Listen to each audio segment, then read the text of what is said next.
Renz Bando mas tumaas pa ang talon, naghahanda na para sa susunod na liga na kanyang lalaruan, at former Japanese NBA player Yuta Watanabe may banta para sa mga makakalabang kupunan sa paparating na 2025 B-League season. Pinoy naman ang gugulatin, yan ang ating mga pag-uusapan para sa video natin na ito.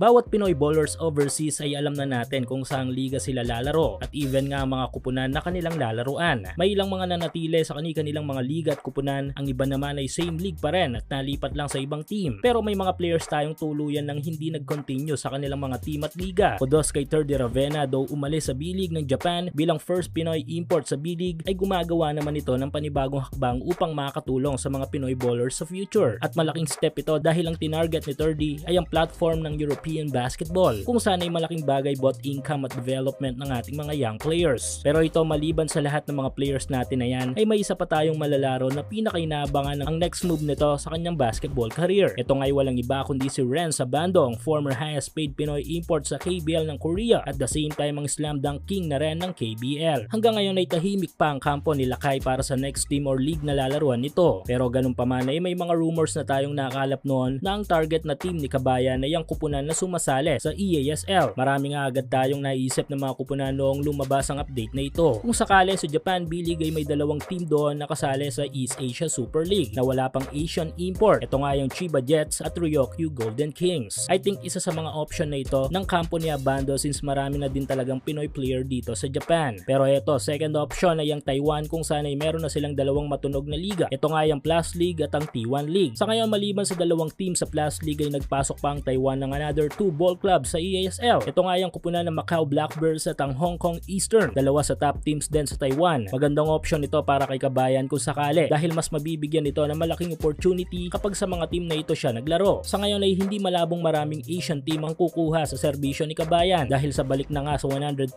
ang kondisyon nito sa game. Sa ilang clips nga sa Instagram ukol sa pagpapakondisyon ni Bando ay makikita ang tila lalong pagtaas pa ng talon nito.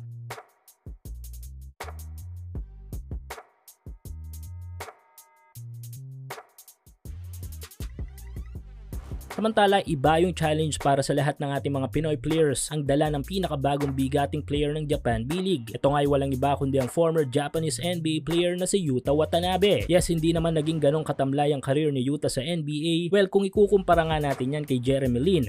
Ngunit mas pinili nga ng Japanese star na lumaro na lang sa kanilang bansa kaysa ubusin ng panahon sa NBA. Siguro sapat na para kay Yuta ang ilang taong paglalaro niya sa pinakamalaking liga ng basketball sa mundo. Malaking bagay sa Yuta kung iisipin sa B-League dahil mabuboost nito ang liga. Pero tulad nga ng sabi ko, additional challenge ito para sa ating mga Pinoy imports since tayo ang pinakamaraming malalaro sa Japan. Sa latest interview ni Yuta matapos i-reveal ang kanyang official jersey sa kupunan ng Chiba Jets, ayon kay Watanabe ay talagang magtatrabaho daw ito ng matindi sa Chiba Jets upang makuha nila ang kampyonato. Isa itong motibasyon para sa part nito pero magiging matinding banta naman ito para sa kanilang mga magiging opponent sa Japan B-League.